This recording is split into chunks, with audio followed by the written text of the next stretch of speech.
De retour sur le plateau de Génie TV pour l'analyse du Quintet Plus de ce mercredi au Croisé-la-Roche.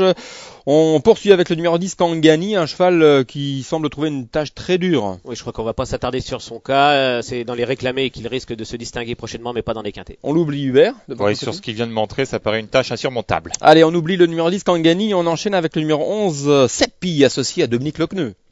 Oui, alors le cheval aura pour lui d'être en forme, il reste sur une encourageante troisième place, mais voilà, l'opposition est quand même ici très relevée. Malgré la drive de Dominique Lecneux, ça me paraît assez compliqué aux 25 mètres. D'autres concurrents lui sont quand même préférables. Il faudrait des circonstances vraiment favorables pour qu'il puisse faire l'arrivée. Vous savez, dans ce quintet, il y en a plein qui peuvent accrocher une 4e, 5e place. Seppi en fait partie, il est en forme, régulier, il dépend d'un entraînement très habile. C'est difficile de l'écarter, même si c'est vrai qu'avant le coup, comme l'a dit Hubert, il devra bénéficier de circonstances favorables pour réussir à grappiller un petit quelque chose. D'autant qu'il risque éventuellement d'être déféré des 4 pieds. Le numéro 12, Aurélie Madric, c'est une jument qui, lors de ses dernières tentatives, nous a laissé sur notre faim. Elle s'attaquait à bien plus forte partie. Mario, faut surtout pas la condamner sur ses justement dernières tentatives.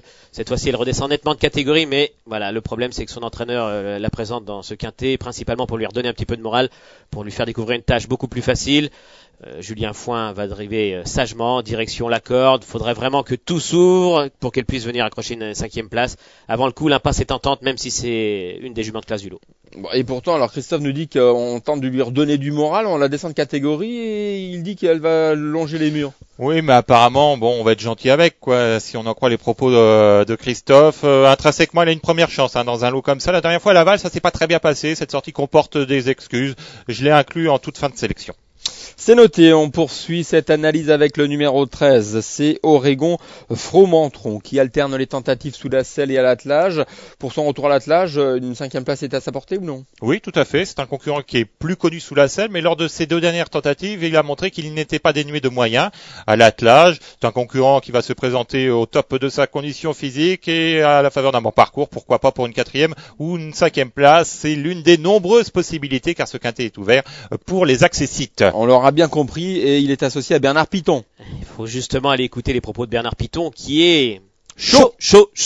Je l'ai croisé ce lundi à Vincennes. C'est vrai qu'Oregon Fromentron avait réalisé un bon meeting d'hiver. Il a été arrêté. Il a désormais 4 courses, je crois, dans les jambes. Et dernièrement, il trottait une 12-9. C'est vrai, c'était un 2100. Mais Oyonnax s'imposait un tout autre lot. La forme est là. Un parcours qui va lui plaire. Il s'est déjà imposé sous la selle au Croisé-la-Roche. Méfiance. Moi, je fais confiance à son driver Bernard Piton et je le retiens très haut. Et la cote sera alléchante en plus. Et Christophe, vous ne manquez pas une occasion de vendre votre rubrique et vous avez bien raison. On enchaîne avec le 14, Royal Bochev, forme douteuse, hein. Non, c'est pas ça, mais c'est que je veux faire partager mes infos, c'est normal. C'est tout à votre honneur. Vous disiez Royal Bochev? Ouais, hors forme. Hors forme, on l'a vu très bien se comporter l'été dernier, mais cette année, visiblement, c'est pas ça du tout, au vu de ses dernières performances. Allez, on oublie, on passe à la trappe. Oui, c'est un cheval qui est chargé en gain, il découvre désormais des engagements très difficiles, ça paraît insurmontable. Bon, par contre, Hubert, le numéro 15, Ostiana, présenté par le redoutable Thierry Duval d'Estaing, aura votre faveur, j'imagine. Oui, j'y crois beaucoup, plus pour les places, car c'est pas une gagneuse, c'est une concurrente qui redescend nettement de catégorie par rapport à sa dernière sortie, qui avait pour cadre le critérium des 5 ans. Elle a beaucoup de tenues, alors on peut lui reprocher de gagner très rarement, elle n'a pas gagné depuis avril 2006, mais au papier, on se doit de lui accorder un certain crédit pour les places. Peut-elle revenir, Christophe, des 25 mètres? Oui, pour la victoire, je ne sais pas. C'est une jument qui a eu des combats difficiles. Elle avait effectué un très bon début de carrière et visiblement, elle n'a plus un moral intact. Dernièrement, son entourage se faisait plaisir en la présentant au départ du critérium. Même si c'est vrai qu'elle redescend nettement de catégorie, il faut impérativement la retenir, c'est sûr. Mais ça sera plus pour une 4e, 5e place. Là encore, j'ai pas senti un Thierry Duval d'Estaing très très chaud. Oh, il l'est jamais. Mais voilà, il est pessimiste de nature. Lui, hein. Donc, non, mais je vous dis, il faut impérativement la retenir, mais de la prendre en base, je n'irai pas jusque là. Ouais. Méfiez-vous parce que vous avez le casque qui commence à descendre. Allez, je vais le redresser, Mario, rien pour vous faire plaisir. Le numéro 16, c'est pour vous. Et mais on arrive en fin d'émission, Mario. Le numéro 16, Pitman. Hubert, l'avez-vous retenu? Pitman, non, je ne l'ai pas retenu. Il est bien connu des parieurs. Sa forme ne fait aucun doute. Mais voilà, je trouve que il s'attaque quand même à forte partie. Ça me paraît assez compliqué. Il a pris un risque, Hubert, parce qu'il connaît la piste, ce Pitman. Oui, il connaît la piste et il reste sur une bonne tentative en Belgique, derrière McKinley. Donc la ligne est pas si mauvaise que ça. Le problème de Pitman, c'est qu'il manque sérieusement de régularité. Quel visage va-t-il nous montrer? Oh, régularité, regardez ses dernières perfs, Christophe. 1-1-7-7-2.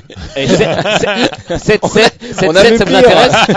Ça vous intéresse, les 7e places, pas moi. On a vu pire. Je ne sais pas quel visage il va montrer, mais par méfiance, je le retiendrai. Allez, on enchaîne. Le 17 Olympique As, c'est l'avant-dernier concurrent de ce quintet. Ouais. Peut-il refaire une ligne droite et époustouflante? Oui, ça lui est arrivé par le passé, mais actuellement, il a un petit peu de mal justement à retrouver ce niveau. Moi, je préfère l'écarter. Et vous, Hubert? Oh, c'est le doyen de cette épreuve. Il est désormais âgé de 10 ans. Il marche un peu sur sa barbe. C'est sans moi. Bon, il a un an de plus que le numéro 18 qui Flozac Cordière. Oui, qui vient de bien se comporter sur l'hippodrome de Cagnes. Il va retrouver donc la piste du Croisé-la-Roche. C'est un cheval brave, très dur à l'effort. Il donne toujours le meilleur de lui-même. Bon, pareil, un 5e, pourquoi pas. Et on notera, Christophe, que ce numéro 18 qui Flozac Cordière est engagé à 168 € des 200 000 impartis à l'engagement. Oui, c'est fort logique que son entourage le présente dans ce quintet. C'est à Cagnes-sur-Mer, dans des lots un peu inférieurs, qu'il peut se distinguer. Ici, ça paraît compliqué. Il devra bénéficier de circonstances, mais voilà, lui, c'est un concurrent régulier. Il peut, à l'issue d'un bon parcours, accrocher une 5e place. Bon, écoutez, on va tenter d'y voir un peu plus clair en vous demandant, messieurs, une base et un outsider d'un quintet, on le rappelle, très ouvert. Christophe, quelle est votre base? Allez, je vais prendre deux choix à cote intéressante. Moi, je vais prendre le 6 Noble de Codière et le 13 Oregon Fromentreau. Alors le 6 est Noble de Collière en base et le 13 Oregon Fromentron, c'est l'outsider de Christophe qui a tout donné d'un coup. Et vous, Hubert? Il est comme ça, Jetez votre feu. Il est assez impulsif, il est pas précoce, non? Alors écoutez, en bas, j'aime beaucoup le 9 ou les Bocaux, ça sent l'engagement visé, la course visée.